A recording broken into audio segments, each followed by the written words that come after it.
ગઈકાલે તમે જોયું એ પ્રમાણે અગ્નિકાંડના ભોગ બનનારા પીડિતોએ બહુ જ હૈયા વરાળ ઠાલવી, સરકાર સામે પોતાનો રોષ ઠાલવ્યો। તિરંગા યાત્રા કરવાથી ન્યાય નહીં મળે એવું એમણે કહ્યું। એમણે સ્પષ્ટ કહ્યું કે અમારી જે બેસિક માગણીઓ છે, 12 જેટલી ડિમાન્ડ હોમ મિનિસ્ટર હંસ સંઘવી અને મુખ્યમંત્રી ભૂપેન્દ્ર પટેલ સમક્ષ રજૂ કરેલી છતાં 12માંથી એક પણ માગણીનો સ્વીકાર કરવા રાજ્યની સરકાર તૈયાર નથી। આ એકદમ જડતાવાળું જક્કી વલણ છે।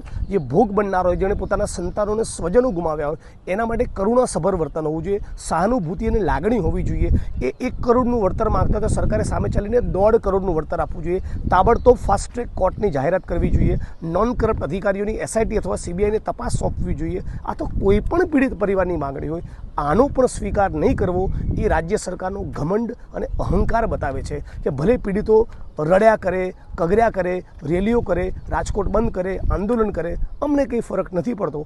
આવો કમલમ અને ગાંધીનગરમાં બેઠેલી ભાજપની સરકારનો એટીટ્યૂડ છે।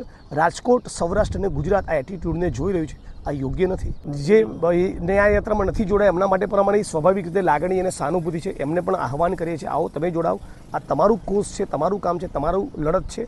પણ જે પીડિતો જોડાયા છે, જે પીડિતો નથી જોડાયા કે ગુજરાતના કોઈ ખૂણે બેઠા છે, બધા જ માટે અમે વિધાનસભામાં પણ બોલીશું, મીડિયામાં પણ એમનો અવાજ બુલંદ કરીશું અને સડક પર ઉતરીને એમના માટે લડીશું અને આંદોલન પણ કરીશું।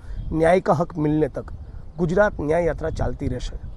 રાજકોટ આજે શ્રદ્ધાંજલિનો કાર્યક્રમ આપ્યા બાદ અમે ચોટીલા તરફ રવાના થઈશું। ત્યાંથી સુરેન્દ્રનગર, વિરમગામ, સાણંદ, અમદાવાદ થઈને વિધાનસભાનું સત્ર ચાલુ હોય એ દરમિયાન અમે ગાંધીનગર પહોંચવાના છીએ અને AICCની ટોપની લીડરશિપ રાહુલજી વગેરેને અમે ઇન્વાઇટ કર્યા છે કે એકાદ દિવસનો તમે સમય કાઢવો અને પીડિતોની પડખે આપણે બધા જ સાથે મળીને ઊભા રહીએ। અને ગુજરાત ન્યાય યાત્રામાં જ્યાંથી પણ અમે નીકળ્યા છીએ, લોકોનો ખૂબ સારો પ્રતિસાદ છે। લોકો બધાનું એકસુર એટલું જ કહેવું છે કે ન્યાય તો મળવો જ જોઈએ। ખાલી નાની માછલીઓની, મોટા મગરમચ્છ અને ભાજપના નેતાઓ જે ઇન્વોલ્વ છે એની પણ ધરપકડ થવી જ જોઈએ।